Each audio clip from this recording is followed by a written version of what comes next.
that why I suddenly spend it more time in shower. My mom said, Rahul, please stop wasting water. You can use tissues instead. To wipe my tears, you corrupt brats. So let's not go there. So I found an anecdote instead. You see, in regular social interactions, how would your actions change if you're trying to think through the mind of others?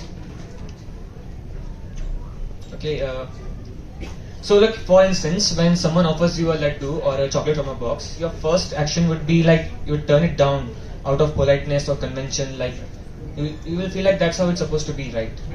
But if you think about it, the other person might just be like, might just trying to be nice to you, right? So, like if you think about it, you probably make the other person happier by accepting his gesture, and you will have a laddu as well. So let me tell you about a friend of mine. He is this shy, humble, indifferent-looking guy. You probably not turn back to look at him when he passes across you. But you see, he has this power. He can read thoughts. Not exactly read thoughts, like he can't tell if Narendra is thinking what the hell am I talking about. But he can sense the most dominant emotion in the person ahead of him. So, like you would think that this power is really helpful, right? So, for instance, if I want to approach a girl, I could sense if it's a slap or a clap. But unfortunately, for my friend's case, the fact that he could read the other person's thoughts, the person ahead of him, was exactly the same reason why he didn't approach any girl. So once he was sitting all alone in this cafe, Suti, when he saw this charming young lady sitting alone across the other table. So he stared at her a second too far and their eyes met, and he quickly looked away. So naturally he thought of using his sixth sense on her. So again, he looked at her and he saw her looking right back at him, and again he quickly looked away. So that got him nervous, like a girl is looking at him, right at him.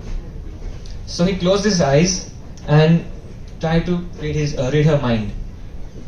Okay, so to his surprise, when he was trying to use his sixth sense on that girl, he found out that he saw himself. He was sitting exactly where he was sitting with that peach iced tea in that same cafe. But somehow he looked much more handsome in her head than in reality, but he didn't mind. But then there was a major emotion change. He could sense nervousness. She was nervous to approach a stranger. So he thought, oh, this girl wants to talk to me. Okay, cool, play cool. Somehow he gathered some courage and approached her. And then they hit it off.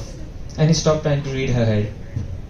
It was on the second date that he found out something interesting. So they were just recounting their first date when the girl told my friend that she might have come across as a creep because she was staring at him like that. But she said that it was just because, well, she has this certain power. She could read thoughts. Not exactly thoughts, like she can't read Ane's mind if it's like she can't tell if Ane is trying to scratch his head, scratch his ass without anybody noticing. But she could sense the most dominant or major emotion in the person ahead of him. So on the previous night, when she was trying to read his head, she found it weird that she could see herself and sense her own thoughts. That got her nervous, like she was thinking, what the hell is happening right now? So she went nervous and stopped reading her head. So you see how even a small sense of confidence can be helpful.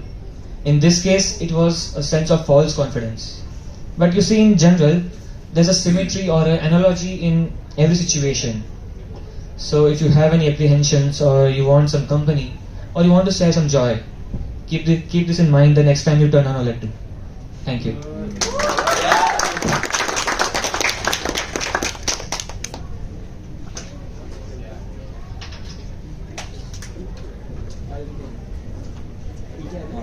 पीछे